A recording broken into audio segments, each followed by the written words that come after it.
Hello students, we are starting a new chapter, surface chemistry. This is the first video lecture of surface chemistry. Surface chemistry, the branch of chemistry which deals with surface और interface. मतलब अगर आप किसी भी surface पर होने वाले phenomena के बारे में स्टडी करते हैं तो वो आप सरफेस केमिस्ट्री में करेंगे. सरफेस का मतलब है जैसे मान लीजिए ये कोई सॉलिड सब्सटेंस है, इसके ऊपर आपने लिक्विड पोर कर दिया तो ये जो इसकी स्पेस है, ये जो बाउंड्री है, दैट इज कॉल्ड सरफेस. आप इस बाउंड्री को क्या कहोगे? आप इस बाउंड्री को सरफेस कहोगे, या आप इसे सरफेस की जगह इंटरफेस भी कह सकते हो. तो the boundary between two bulk phases is known as interface और सरफेस. ये जो सरफेस है इसमें हम आप बात करते हैं कि इसको हम स्लैश के थ्रू शो करते हैं. जैसे मान लीजिए ये लिक्विड सॉलिड है तो आप इसे लिक्विड स्लैश सॉलिड कहेंगे. अगर मान लीजिए ये लिक्विड की जगह गैस है तो आप इसे क्या कहोगे? Gas slash solid. कभी भी गैस स्लैश गैस नहीं हो सकता, यानी कि गैस ही सरफेस हो और गैस ही आपके पास ऊपर एब्जॉर्ब होने वाला मटेरियल हो, ऐसा नहीं हो सकता. क्योंकि गैसेस जो होती हैं इनके बीच में बाउंड्री मेक नहीं होती, ये आपस में पूरी तरीके से मिक्स हो जाती है, मिजिबल होती है.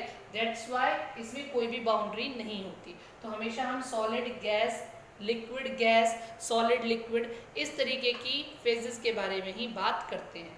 तो इसमें जो सबसे पहला टर्म है हमारे पास वो है एड्सॉर्प्शन. आपने एड्सॉर्प्शन के अलावा एब्जॉर्प्शन नाम का टर्म भी सुना होगा. तो सबसे पहले मैं आपको एब्जॉर्प्शन के बारे में बताऊंगी, देन हम एड्सॉर्प्शन के बारे में डिस्कस करेंगे.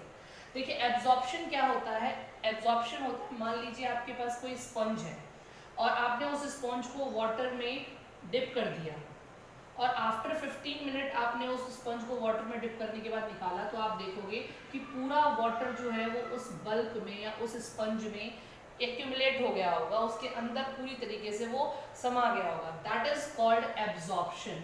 इसे आप क्या कहते हो? आप इसको एब्जॉर्प्शन कहते हो.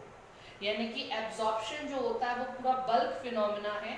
ये पूरा किसी भी सब्सटेंस के अंदर तक चला जाएगा कोई सब्सटेंस, तो आप उसे क्या कहोगे? आप उसे एब्जॉर्प्शन कहोगे. जबकि एड्सॉर्प्शन में क्या होता है?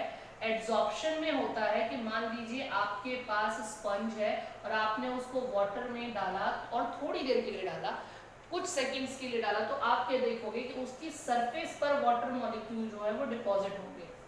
केवल और केवल वाटर मॉलिक्यूल सरफेस पर डिपॉजिट होंगे, अंदर बल्क में डिपॉजिट नहीं होंगे. उसे आप कहोगे एड्सॉर्प्शन. उसे आप क्या कहोगे? एड्सॉर्प्शन. तो अगर हम बात करें एब्जॉर्प्शन और एड्सॉर्प्शन की, तो एड्सॉर्प्शन जो होता है वो बल्क फिनोमेना है, जबकि एड्सॉर्प्शन जो होता है वो आपका सरफेस फिनोमेना है, यानी कि सरफेस पर ही होता है.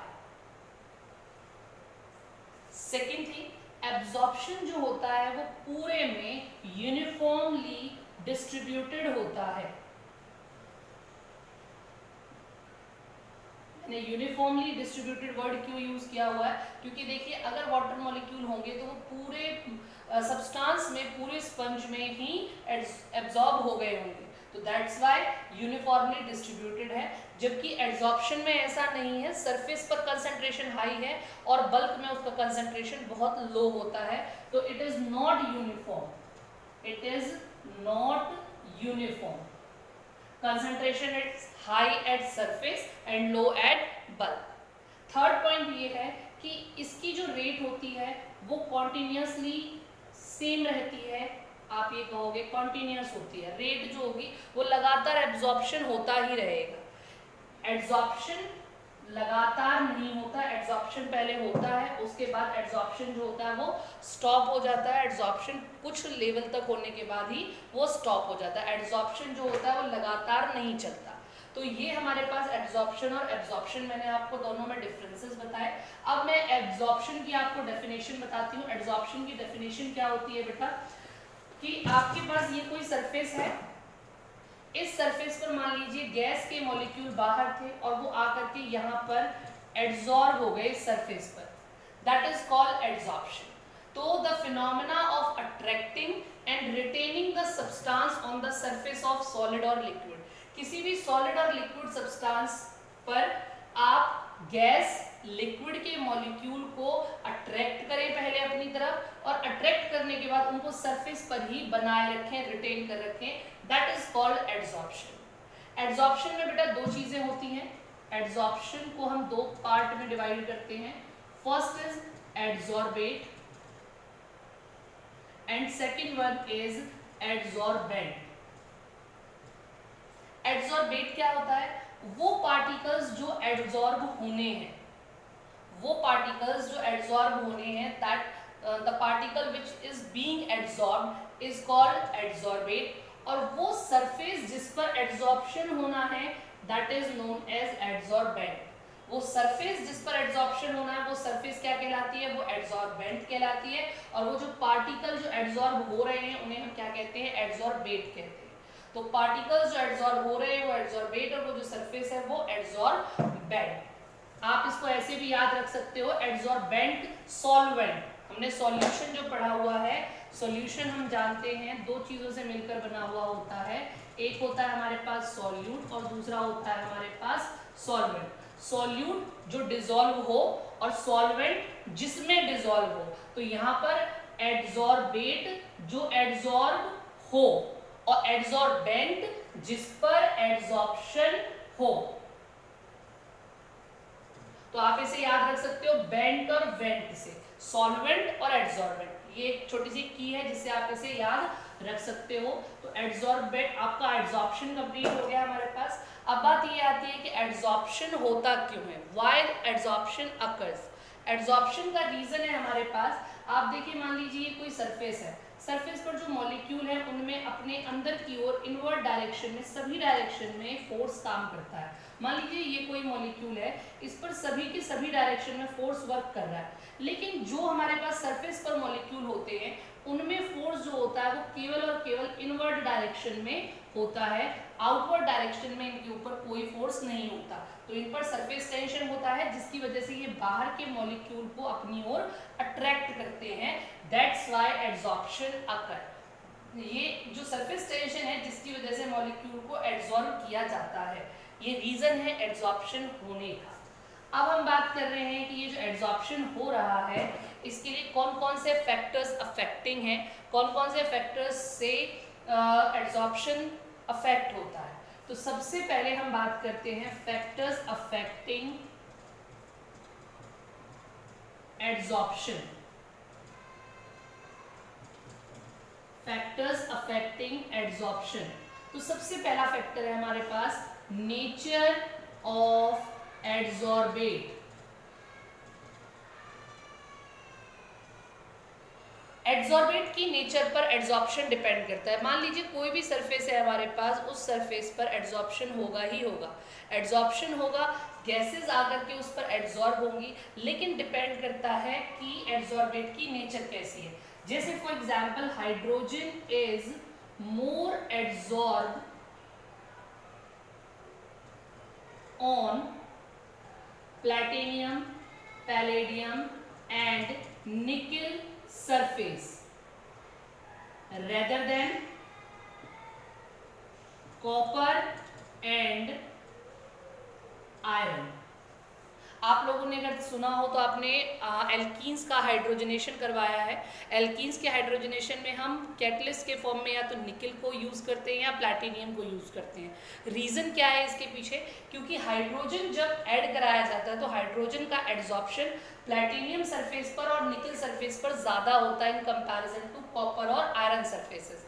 इस वजह से हम कॉपर और आयरन को यूज़ नहीं करते। ये नेचर किस पर है? ये पर्टिकुलरली डिपेंड करता है नेचर ऑफ एडसॉर्बेट पर। एडसॉर्बेट पर डिपेंड करता है कि वो कितने अमाउंट में एडसॉर्ब होगा। सेकेंड पॉइंट है हमारे पास नेचर ऑफ एडसॉर्बेंट। नेचर ऑफ एडसॉर्बेंट, जैसे मैंने कहा कि एडसॉर्बेट की नेचर पर डिपेंड करेगा कि कितने अमाउंट में उसे एडसॉर्ब होना है, वैसे ही ठीक एडसॉर्बेंट की नेचर पर भी डिपेंड करता है कि कितना अमाउंट एडसॉर्ब होना है या ये किसको एडसॉर्ब करेगा या नहीं करेगा। For example activated charcoal, activated charcoal जो होता है it adsorb, activated charcoal adsorb SO2 gas in more amount than oxygen gas।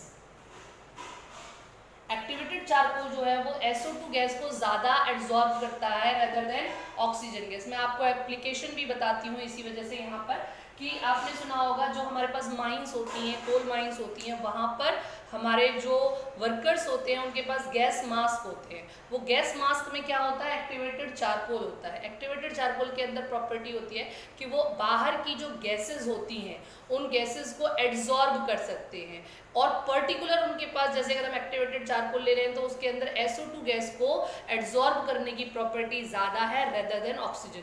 तो ऑक्सीजन तो सांस लेने के लिए मिलती है, और बाकी जो आसपास एटमॉस्फेयर में जो हमारी गैसेज हैं, जो सफोकेटिंग गैसेज होती हैं, वो उस चारकोल के थ्रू क्या कर ली जाती हैं, एब्जॉर्ब कर ली जाती हैं। That's why activated charcoal is used in gas mask. ये इसकी एप्लीकेशन भी है। तो पहला हो गया नेचर ऑफ एड्सॉर्बेंट, सेकंड हो गया हमारे पास nature of adsorbent, third one is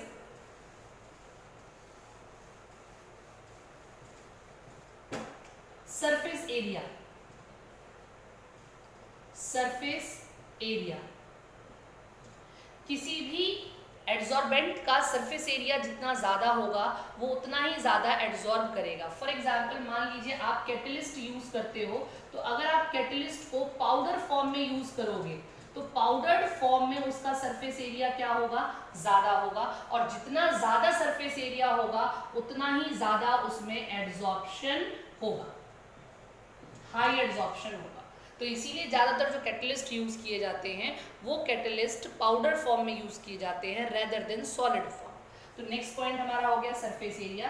fourth point है लिक्विफिकेशन ऑफ गैस।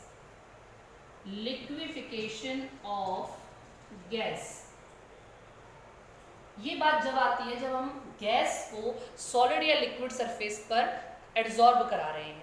तो गैसेस के अंदर आप जानते हो कि अगर गैस जितनी जल्दी लिक्विफाई हो जाएगी, लिक्विफाई का मतलब है गैस जो है वो लिक्विड स्टेट में आ जाए। अगर गैस लिक्विड स्टेट में आ जाती है तो उसका एब्जॉर्प्शन बढ़ जाएगा। बट ऑब्वियस है हमारे पास, मान लीजिए ये आपके पास सॉलिड सरफेस है और ये हमारे पास गैसेस पार्टिकल है। अगर ये गैसेस पार्टिकल यहाँ पास पास आ जाएंगे तो इसका मतलब ये ज्यादा अमाउंट में एब्जॉर्ब हो सकेंगे। और मॉलिक्यूल को पास लाने के लिए दो चीजें काम करती हैं। अगर आप प्रेशर हाई लगा दोगे इस पर, अगर आप हाई प्रेशर लगाते हो तो मॉलिक्यूल पास आते हैं। दूसरी बात, अगर आप टेम्परेचर लो रखते हो तो ये मॉलिक्यूल पास आ जाएंगे। यानी कि हाई प्रेशर और लो टेम्परेचर की कंडीशन में एब्जॉर्प्शन क्या हो जाता है, वो ज्यादा हो जाता है। दूसरी बात, अगर आप ध्यान देते हो तो लिक्विफिकेशन के लिए हम जो बात करते हैं वो करते हैं क्रिटिकल टेम्परेचर की।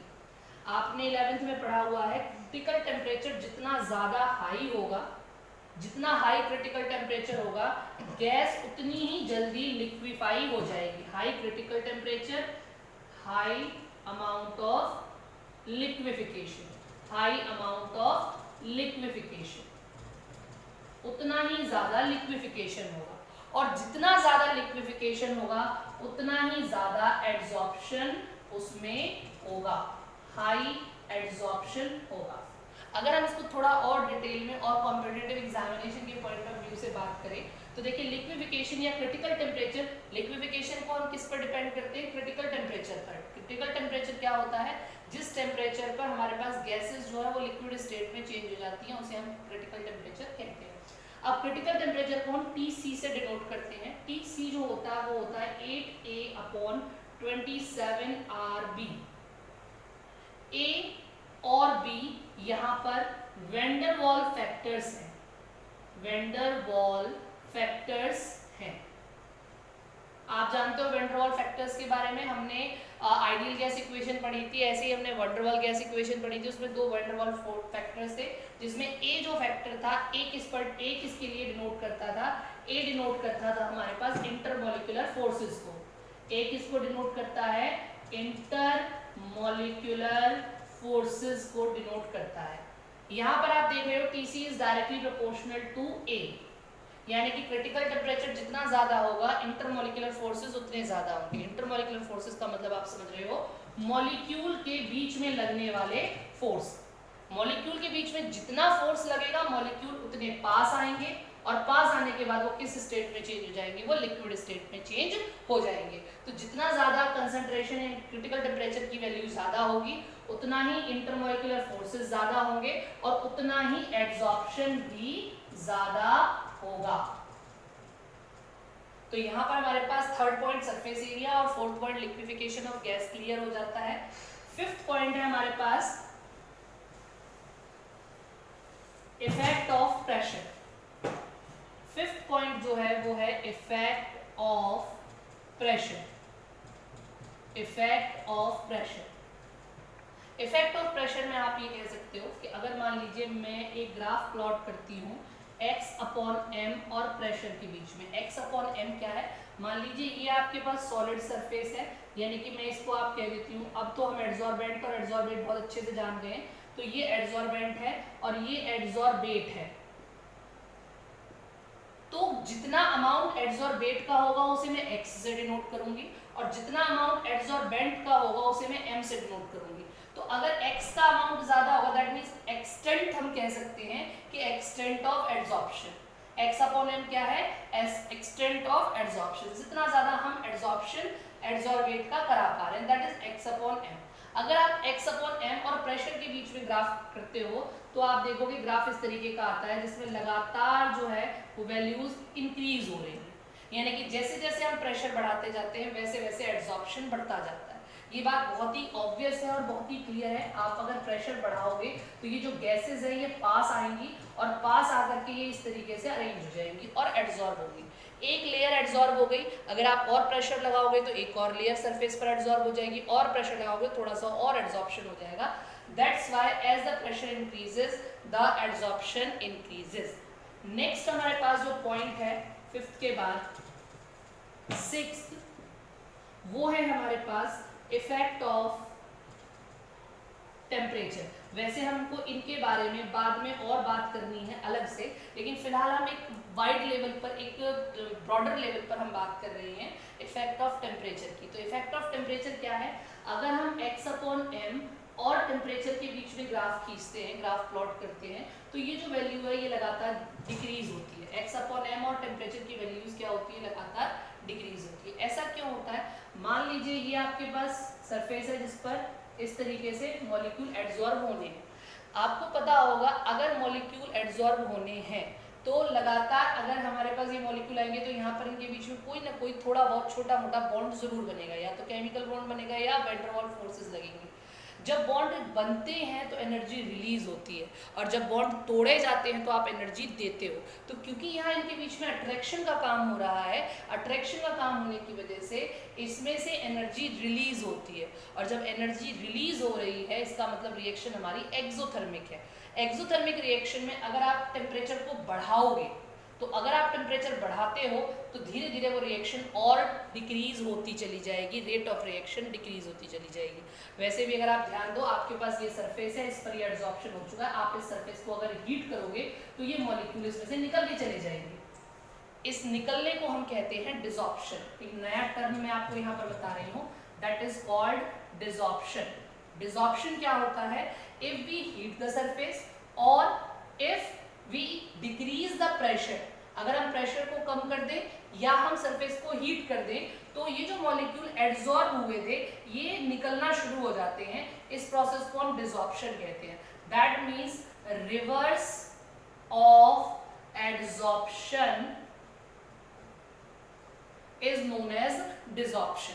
तो यहाँ पर इफेक्ट ऑफ टेम्परेचर क्या होता है, अगर लो टेम्परेचर है तो आपका एड्सॉर्प्शन इजीली होगा, अगर आप टेम्परेचर को बढ़ाते चले जाओगे तो रेट जो होगी एड्सॉर्प्शन की वो डिक्रीज होती चली जाएगी। तो ये यहाँ पर हमारे पास फैक्टर अफेक्टिंग एड्सॉर्प्शन हो गया कि कौन कौन से फैक्टर्स एड्सॉर्प्शन को अफेक्ट करते हैं।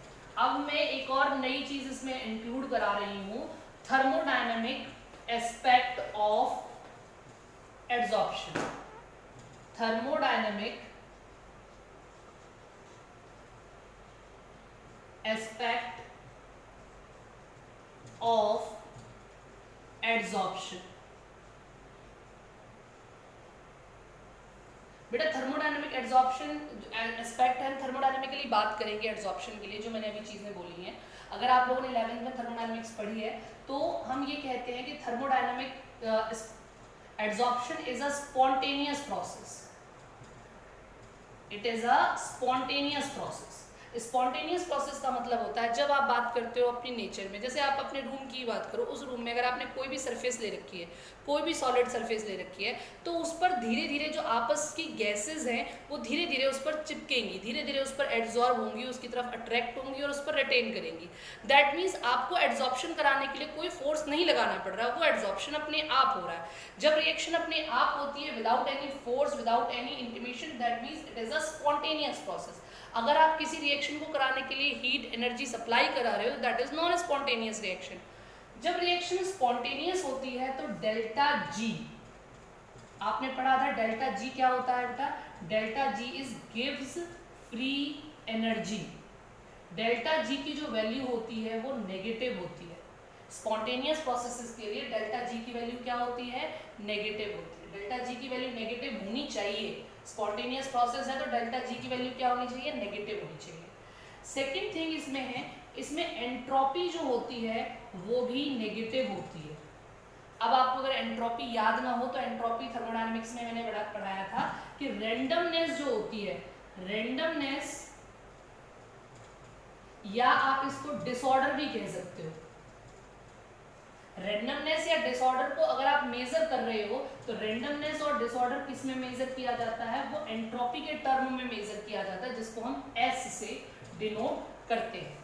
यानी कि अगर मैं कहूँ ये पार्टिकल्स हैं गैसेस के, तो ये दूर दूर अरेंज है, तो इसमें रैंडमनेस क्या है, ज्यादा है, यानी कि एंट्रोपी क्या है इसकी, पॉजिटिव है। लेकिन अगर इन पर मैंने प्रेशर लगा दिया और ये पार्टिकल पास पास आ गए, पास आने की वजह से अब रैंडमनेस क्या हो गई, कम हो गई, यानी कि एंट्रोपी क्या हो गई इनकी, नेगेटिव हो गई, एंट्रोपी क्या हो गई, घट गई। तो आपको मैंने अभी कई बार बताया है कि मान लीजिए ये सॉलिड सरफेस है, इस पर मॉलिक्यूल गैस के आपके इस तरीके से बिखरे हुए हैं, बाद में ये ऑर्डर में अरेंज हो जाते हैं। इसका मतलब पहले रैंडमनेस ज्यादा थी, अब रैंडमनेस कम हो गई है। इसका मतलब हम कहेंगे कि एंट्रोपी क्या हो गई है इसकी, नेगेटिव हो गई है, एंट्रोपी डिक्रीज हो गई। आप लोगों ने एक टर्म पढ़ी थी, डेल्टा जी की जो वैल्यू होती है वो होती है delta H minus T delta S. ये एक इक्वेशन है जिसे गिव्स फ्री एनर्जी इक्वेशन कहा जाता है। अगर मैं डेल्टा एच को इधर ले जाऊं तो ये हो जाएगा delta G plus T del S.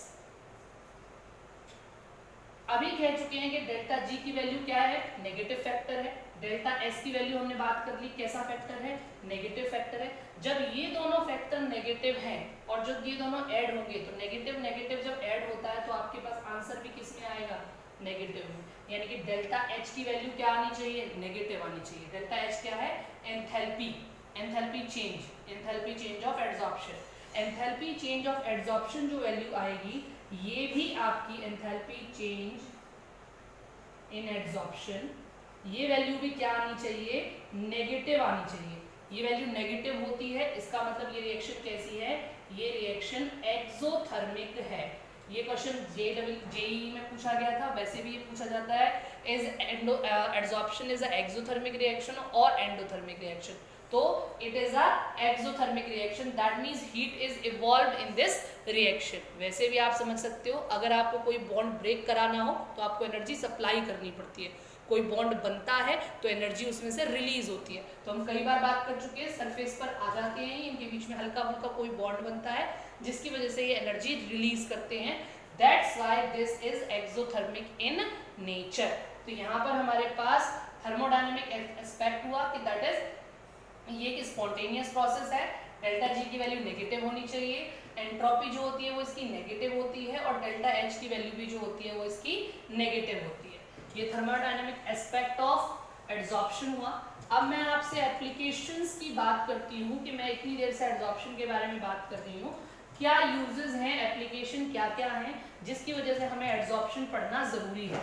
मैं ये बिल्कुल नॉर्मल से टर्म्स में बात करूंगी। आप लोगों ने पॉन्ड्स का ऐड देखा होगा या बहुत सारे ऐसे फेस वॉश के ऐड आते हैं जिसमें वो क्या करते हैं, पानी के गंदे जिसमें डर्ट होती है उसमें वो एक बॉल डाल देते हैं जो सारे डर्ट को अपनी ओर खींच लेता है। वो कहते हैं ना कि ये एक्टिवेटेड चारकोल है, इट एब्जॉर्ब द डर्ट। तो that means that this phenomena is adsorption, कि चारकोल जो होता है वो आस पड़ोस की जितनी भी डर्ट है उसको एड्जॉर्ब कर लेता है। इसके अलावा हम और भी एग्जांपल देख सकते हैं, जैसे आपके बैग्स हैं, जो आपके पास बड़े बड़े बैग्स होते हैं, या फिर मैं कहूँ कि प्लास्टिक बॉटल्स होती हैं, उनके अंदर आप देखिए एक छोटा वाइट कलर का एक छोटा सा पैकेट निकलता है, उसके ऊपर डोंट ईट लिखा रहता है, उसमें कुछ नहीं होता। वो क्यों होता है? वो सिलिका जेल है। वो क्या है? Silica gel. सिलिका जेल के अंदर प्रॉपर्टी होती है एड्जॉर्प्शन की। सिलिका जेल क्या करता है? आस पड़ोस के उस बंद बॉटल में जितना भी मॉइस्चर है उसको एड्जॉर्ब कर लेता है, और एड्जॉर्ब करने के बाद उसमें मॉइस्चर नहीं रहता तो किसी भी प्रकार का डिसइंफेक्टेंट हो जाता है, उसमें कोई भी इन्फेक्शन नहीं हो सकता, कोई भी जर्म्स नहीं होते हैं। तीसरी चीज़ हमारे पास, मैंने अभी आपको गैस मास्क के बारे में बताई थी। जो हमारे माइंस होते हैं वहाँ पर जो गैस मास्क बनाए जाते हैं वो एक्टिवेटेड चारकोल के बनाए जाते हैं, जिससे जो सफोकेटिंग गैसेस होती हैं वो क्या कर ली जाती हैं, वो एक्टिवेटेड चारकोल के थ्रू एड्जॉर्ब कर ली जाती हैं और ऑक्सीजन गैस इनहेल हो जाती है। इसके अलावा डीकलराइजिंग ऑफ शुगर होता है, शुगर को डीकलराइजेशन कराया जाता है, तो उसमें भी हम क्या करते हैं? एड्जॉर्प्शन टेक्निक को ही यूज़ करते हैं। तो ये हमारे पास एड्जॉर्प्शन की कई सारे ऐसे एग्जाम्पल्स हैं। अब हम टाइप्स ऑफ एड्जॉर्प्शन की बात करने वाले हैं। ये बहुत ही ज़्यादा इम्पॉर्टेंट है।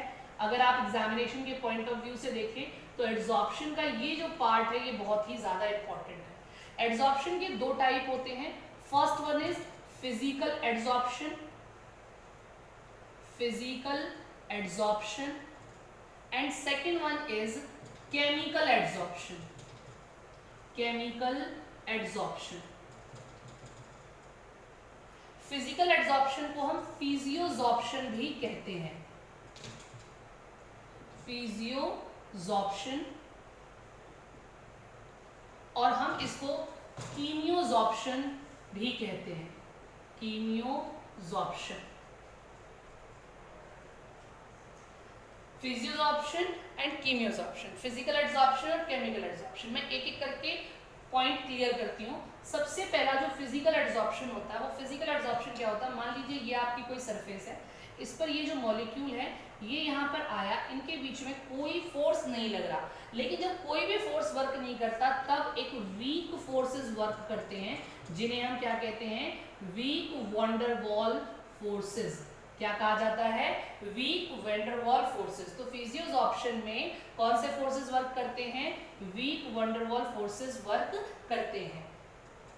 फर्स्ट पॉइंट कि फिजिकल एड्जॉर्प्शन में जो फोर्स लगता है वो वीक वंडरवॉल फोर्स यूज होता है। सेकेंड थिंग, जो आपके पास अगर ये जो फोर्स यूज हो रहा है, इनके बीच में वीक फोर्स यूज हो रहा है, यानी कि कोई पर्टिकुलर कंपाउंड फॉर्म नहीं हुआ है, कोई पर्टिकुलर बॉन्ड फॉर्म नहीं हुआ है, तो इनके बीच में कोई कंपाउंड फॉर्म नहीं होता। No compound form between the layer, form between the layer.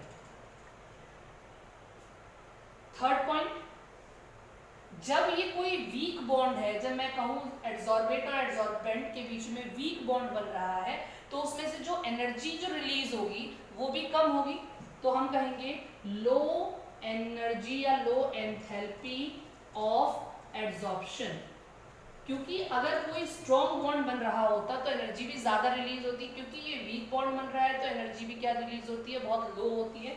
और मैं बताती हूँ आपको, approx 20 to 40 kilo joule per mole energy इसमें रिलीज होती है। तो हमारे पास ये जो एंथैल्पी ऑफ एड्सॉर्प्शन है वो काफी कम होता है। नेक्स्ट पॉइंट है हमारे पास कि ये नॉन स्पेसिफिक नेचर का होता है।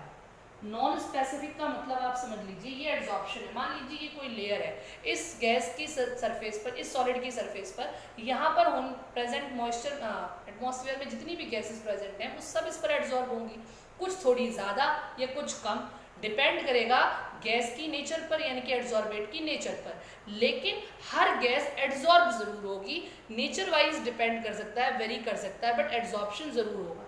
इसका मतलब कि फिजियोजॉर्प्शन जो होता है वो स्पेसिफिक नेचर में नहीं होता, ये फिजियोजॉर्प्शन हर एक अमाउंट, हर एक गैस का जरूर हो जाता है, तो that is it is non specific in nature. Fifth thing है कि ये रिवर्सिबल नेचर का होता है।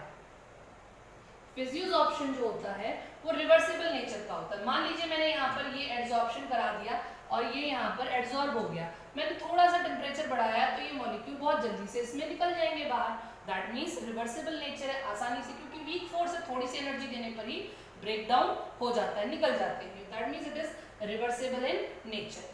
सिक्स्थ थिंग, इट फॉर्म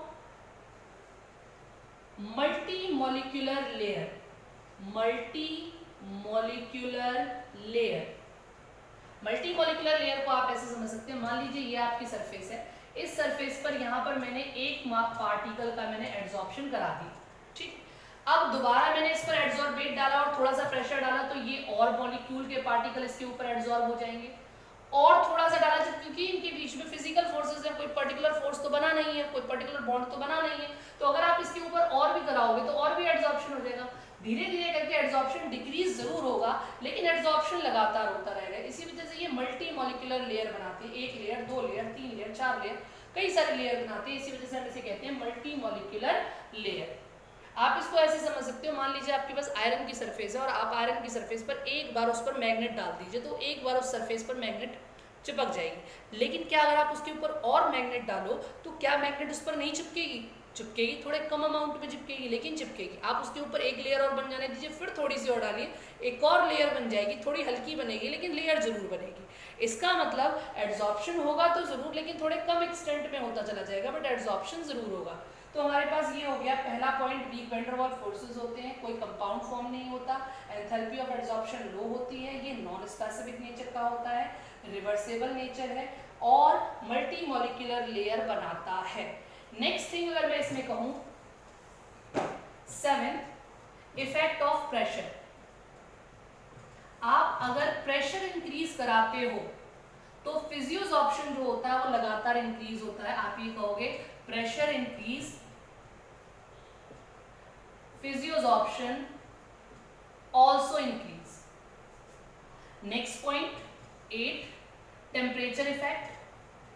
अगर मान लीजिए आप टेम्परेचर को इंक्रीज कराते हो, ऐसे जैसे टेम्परेचर इंक्रीज होगा फिजियोसॉर्प्शन डिक्रीज होता चला जाएगा। रीजन, क्योंकि इनके बीच में कोई पर्टिकुलर बॉन्ड नहीं है, और अगर आप एनर्जी दोगे तो बॉन्ड ब्रेक होना शुरू हो जाएगा। जो बहुत वीक है वो आसानी से ब्रेक हो जाएगा, और जैसे जैसे आपका टेम्परेचर इंक्रीज होगा वैसे वैसे फिजियोसॉर्प्शन क्या होता चला जाएगा? डिक्रीज होता चला जाएगा। तो effect of pressure and effect of temperature, ये हमारे बेसिक पॉइंट्स किसके हुए? ये हमारे बेसिक पॉइंट हुए फिजियोसॉर्प्शन के। तो आपने एक बार इसका चाहिए तो आप स्क्रीनशॉट ले लीजिए और इसको आप कंप्लीट कर लीजिए। नेक्स्ट हम करते हैं, अब फिजियोसॉर्प्शन के बाद बात करते हैं कीमियोसॉर्प्शन की। कीमियोसॉर्प्शन बेटा क्या होता है? कीमियोसॉर्प्शन में पहला पॉइंट, ये जैसे मान लीजिए आपके पास सरफेस है, एड्सॉर्बेंट है, ये एड्सॉर्बेंट है, और ये आपके पास एड्सॉर्बेट है। क्या है? एड्सॉर्बेट। ये जब इसके पास आएंगे तो इनके बीच में प्रॉपरली क्या बनेगा? केमिकल बॉन्ड बनेगा। क्या बनेगा? केमिकल बॉन्ड बनेगा, जो कि कैसा होता है? स्ट्रॉन्ग होता है। कैसा बॉन्ड होता है? स्ट्रॉन्ग होता है। इसका मतलब कीमियोसॉर्प्शन में प्रॉपर केमिकल बॉन्ड बनता है which is strong in nature. तो इसमें फिजियोसॉर्प्शन में weak van der Waals forces थे, इसमें केमिकल बॉन्डेड होते हैं, चाहे वो आयनिक हो चाहे वो कोवेलेंट हो, बट इसमें प्रॉपरली बॉन्ड बनता है। सेकेंड पॉइंट हो गया हमारे पास कि मैंने अभी बताया कि उसमें कंपाउंड फॉर्म नहीं होता था, इसमें क्योंकि इनके बीच में बॉन्ड बन रहा है तो एक कंपाउंड फॉर्म हो गया। तो आप ये कहोगे surface compound is form, surface compound is form, surface compound इसमें बनता है। नेक्स्ट पॉइंट हम कहते हैं कि इसकी जो एंथैल्पी ऑफ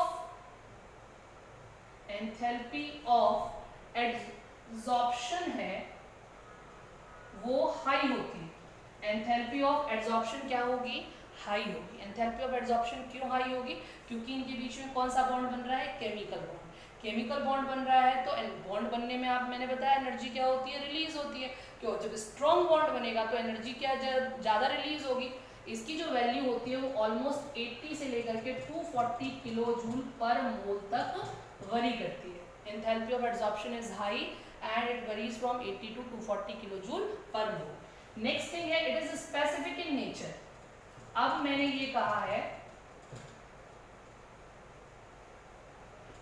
जब ये एड्सॉर्बेट इस एड्सॉर्बेंट पर आएगा, इनके बीच में केमिकल बॉन्ड बनना है। जब बॉन्ड बनेगा तो बॉन्ड बनने के लिए स्पेसिफिक नेचर होना जरूरी है। अगर ये आपस में एक दूसरे के लिए कंपैटिबल नहीं है, एक दूसरे के लिए एक प्रॉपर बॉन्ड बनने वाले नहीं है, तो इनके बीच में ये कीमियोसॉर्प्शन हो ही नहीं सकता।